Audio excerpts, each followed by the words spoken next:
Well, now, that's a dandy little item there. You've got to respect these performers for their ability to find great small screen roles several times over. I said you need somebody like me. I didn't say I'd take the case. Welcome to WatchMojo.com, and today we're counting down our picks for the top 10 TV actors successful on more than one show. You're a cab driver? What do you mean busting my chops here? Make them believe you're a regular person. Go wait over there. I'll call your name and number. Till then, keep your mouth shut. For this list, we're looking at actors that have had starring roles on more than one either critically acclaimed or commercially successful television show. And you said I couldn't keep a maid.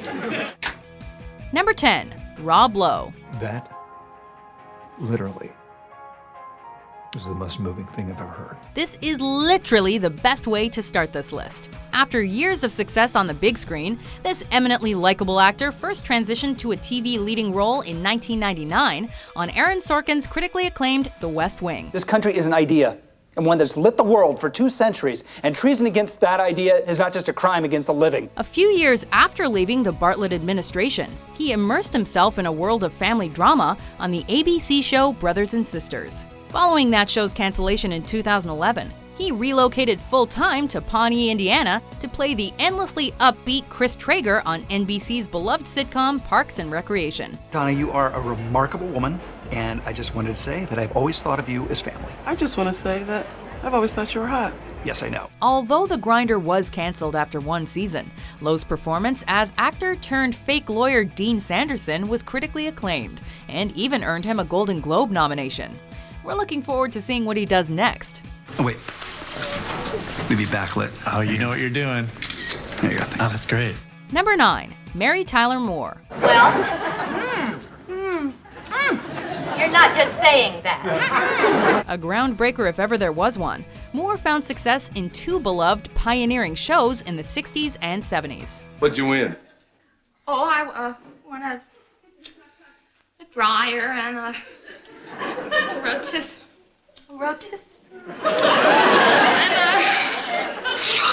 She first became known as housewife Laura Petrie on The Dick Van Dyke Show for 5 seasons, netting 2 Emmy Awards. You just set the alarm for an hour from now. That's right. If Kolak and his activated walnuts are going to come after me in my dreams, I'll be saved by the bell. But it was her self-titled sitcom, which debuted in 1970, that turned her into the legend she is today. When you were dismissing some of the staff, did you intend to fire me too?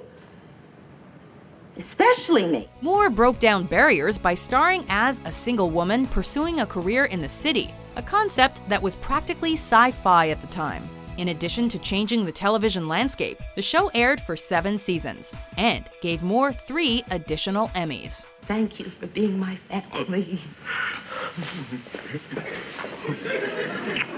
Number 8, Betty White. This is just a suggestion, Lamsey, but I love ham and eggs. Good. That's what we're having for dinner. Recognized by Guinness World Records as the female entertainer with the longest television career, Betty White starred in more than her fair share of successful shows. He's all man. Well, except for his hip. Titanium. Active in the industry beginning in 1939, White got her start on the 50s sitcom Life with Elizabeth, where she starred as a young newlywed. Honey, please. Now, this is a serious quarter. Ready? 1, 2... She later went on to play Sue Ann Nibbins on the critically acclaimed The Mary Tyler Moore Show. Oh, my poor baby. However, it was her role as the widowed Rose Nyland on NBC's The Golden Girls, alongside a couple of other multi-show actresses, that turned her into a beloved superstar. I adore Arnie. He's the sweetest man in the world and very special to me. And it'll be hard not to, because I like him so much. Which ran simultaneously with another one of White's successes, the syndicated Mama's Family. I gotta think of exactly the right words. How about, Fran, I shafted you? Then, in 2010, White experienced career resurgence when she starred on another female-led sitcom, Hot in Cleveland, giving the elderly but capable actress another well-deserved opportunity to shine. You really want to hurt some innocent guy just to get revenge on his mother? Yes. Number 7, Alyson Hannigan. I'm eating this now. It's not lunchtime, I don't even care. This actress became an icon when she starred as the magically gifted Willow Rosenberg on the cult phenomenon Buffy the Vampire Slayer. How come the sudden calisthenics? Aren't you sort of naturally buff? Buff. Willow became one of the most popular characters on the show, even appearing in a few episodes of the David Boreanaz spin-off, Angel. We're all clear on the fact that Harmony's a vampire, right? Looking to get into more comedic roles after Buffy ended in 2003, Hannigan signed on to the well-received sitcom How I Met Your Mother. That show, which saw Hannigan as the lovable but manipulative Lily Aldrin, lasted for 9 seasons. That wasn't me? Yes, it was, at the freshman orientation party. No.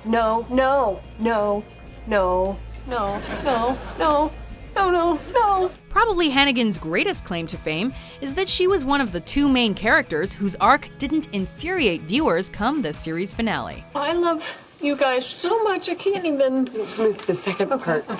Secondly, to Ted. Don't say it. Evelyn Mosey. Thank you for that. Number 6. Kelsey Grammer. Would a good boy do this? Playing the same character for 20 straight years sounds like a recipe for insanity, doesn't it? Do you have any idea what it's like to play the same character for 20 years? Grammer made his debut as psychiatrist Frasier Crane in the 3rd season of Cheers, and played the intelligent but pretentious shrink until the series wrapped in its 11th season. No. Here, Diane. Of course. A mere 4 months later, Grammer returned to TV for the Seattle-based spin-off Frasier, where he played his signature character for 11 more seasons, hanging up his headphones in 2004. Good night, Seattle. Although we never expected that he would be the Cheers character we'd be following for so long, Frasier became one of the most successful spin-offs ever, giving Grammer 4 Emmy Awards, and giving us decades of this beloved breakout character. Time goes by so fast. People move in and out of your life. Number 5. Julia Louis-Dreyfus. A wedding. Have you lost it, man? 3 iconic roles and a whopping 7 Emmy Awards. I'm a political leper, and I'm an emotional time bomb. So here's an idea. Let's put me on stage. Louis-Dreyfus made her debut as the feisty, assertive, and dominating Elaine Bennis in Seinfeld, cementing her status as one of the funniest women on TV. That whole thing, the whole production, it was all an act. Not bad, huh? It was a hard act to follow, but she managed to break free from the infamous Seinfeld curse in 2006, starring for 5 seasons as the title character in The New Adventures of Old Christine. Oh, wow, a crafts table. See? Drug-free fun. And if that wasn't enough, in 2012 she debuted as Vice President Selena Meyer in HBO's Veep, a role that led her to 4 consecutive Emmy Awards. If that's not sponge-worthy, then we don't know what is. So you think you're sponge-worthy? Yes, I think I'm sponge-worthy. I think I'm very sponge-worthy. Run down your case for me again. Number 4. Bryan Cranston. Run. Chemistry is the study of change, and there's no better way to showcase that than by looking at the man whom many consider to be one of the most versatile actors of our time. Oh, man, you look like crap. You too, buddy? After a memorable 5-episode arc as Dr. Tim Whatley on Seinfeld, in the first half of the 2000s, Cranston gained a following for his performance as bumbling dad Hal on the popular Fox sitcom Malcolm in the Middle, but never gave the impression that he could do more than comedy. How come there's never any iced tea in this pitcher? I make a fresh batch every morning. It's gone by the time I get home. Thus, people were skeptical before he first appeared as Walter White on AMC's Breaking Bad. I am not in danger, Skylar. I am the danger. A guy opens his door and gets shot, and you think that of me?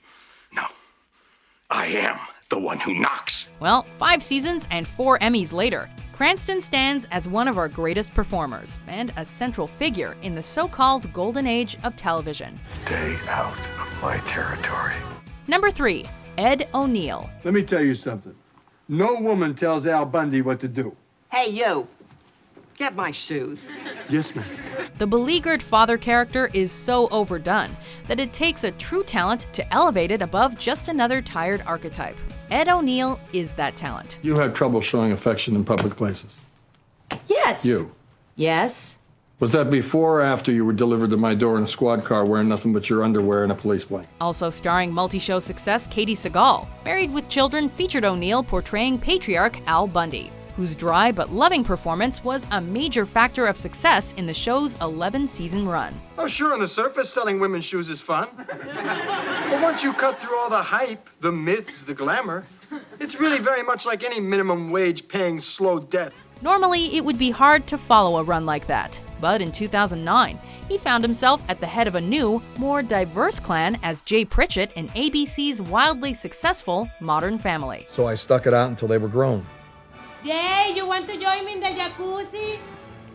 And the universe rewarded me. This has led ONeill to receive 3 Emmy nominations and has exposed a new generation to his trademark dry sense of humor. It's a model of a plane that was built for Amelia Earhart. Why? Because she wanted to fly around the world. Why? Because she probably needed to get away from her kids. Why? You know how to stop this? Number 2, David Hasselhoff. Just do me a favor, huh? Make me look good. You ever hear about this guy? They say he's huge in Germany. Oh, that's personal. The well-sculpted actor first rose to popularity on the soap opera The Young and the Restless, but gained more mainstream fame in the hugely successful series Knight Rider. I can't believe this.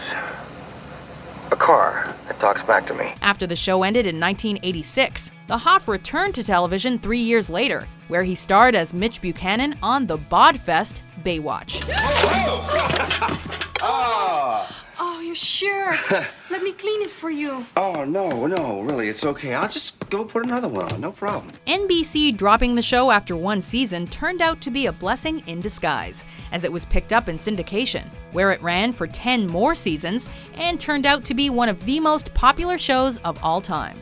While Baywatch may look a bit silly now, Hasselhoff made a fortune from it, and his perennially shirtless body became iconic. Why take a job inside a house? Before we reveal our number 1 pick, here are some honorable mentions. I was young. I was a fool. You're still a fool. The good-looking court. Spock! If that is a doorway back through time, could we somehow take Bones back a day in time? Questions like that'll kill you. Grounded for this? Oh, no, you're not grounded. You're not going to Aspen with Hunter Scangarello. That's where you're not going. I tell you to order a scan, you order a goddamn scan. Because if you don't do it, I'll just go to the next doctor and the next doctor after that. In the meantime, that kid died. Did you ever see a scorpion sting itself to death? Yes, sir. But there are no creatures like this on Abydos. Those people were human. I'm going to tell her her hair smells great. Then I'm going to lean in and sniff her shampoo.